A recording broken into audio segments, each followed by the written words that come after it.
खादी जिसका उत्पादन भारत में होता है, मगर आज आज़ादी के 77 साल बाद भी भारत के 90% लोग इसे अफोर्ड नहीं कर पा रहे हैं। क्या ये वही खादी है जिसे स्वदेशी में इतना बढ़ावा दिया गया था, जो सस्तेपन का एक प्रतीक था? क्या आम आदमी खादी पहनने से वंचित रह जाएगा? आखिर ये भारत में उत्पादित होने के बावजूद भी इतनी महंगी क्यों है? ऐसे क्वेश्चन आप लोगों के भी दिमाग में आया होगा। ऐसे चलिए आगे वीडियो में इसके पीछे के कारणों को जानते हैं।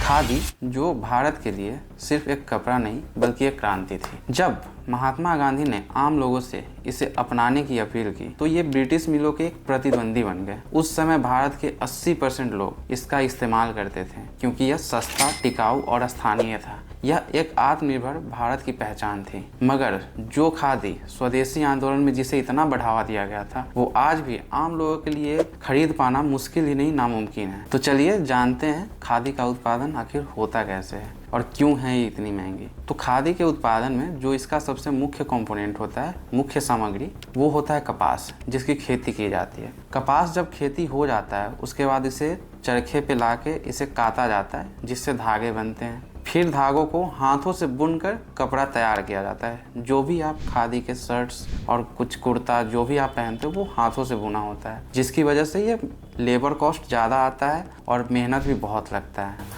अब असली सवाल कि आखिर ये भारत में उत्पादित होने के बावजूद इतनी महंगी क्यों?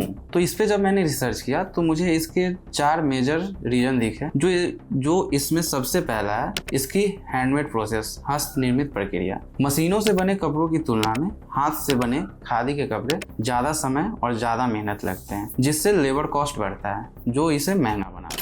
दूसरा, इनमें बिचौलियों का खेल है। जैसे बिचौलिए जो होते हैं वो आम बुनकरों से कपड़ा सस्ते में खरीद लेते हैं, मगर वो जाके बड़े बड़े ब्रांड के साथ डील करके महंगे में बेच के आ जाते हैं, जिससे वो कपड़ा अगर वो किसी मीडिएटर से उन्होंने अगर कपड़ा महंगे में खरीदा तो वो आगे और महंगे में बेचेंगे। इसके बाद सरकार इस पे काम करती है, सरकार प्रचार प्रसार ढंग से करती है, मगर वो फायदा आम लोगों तक ये पहुंच नहीं पाता है। जो बुनकर होते हैं वो इन सब चीज़ों से पीछे रह जाते हैं, जिसकी वजह से उन्हें सब्सिडी भी नहीं मिलती है। मगर इन सब समस्याओं के बावजूद हमें इसे आम लोगों तक पहुंचाना होगा, और इनसे आम लोगों तक पहुंचाने के लिए हम कुछ स्टेप्स ले सकते हैं। जैसे आज सोशल मीडिया हो गए हैं, कई डिजिटल प्लेटफॉर्म्स हैं जिसके ज़रिए आप बुनकरों को डायरेक्ट कस्टमर से जोड़ दो। इससे क्या होगा, इससे बीच के बिचौलिए ख़त्म हो जाएंगे और बुनकरों को डायरेक्ट कस्टमर से डील करेंगे तो ये सस्ता भी होगा और डायरेक्ट प्रॉफिट जो बना रहे हैं कपड़े उनके पास जाएंगे। जैसे आज भी कई सारे स्टार्टअप्स हैं,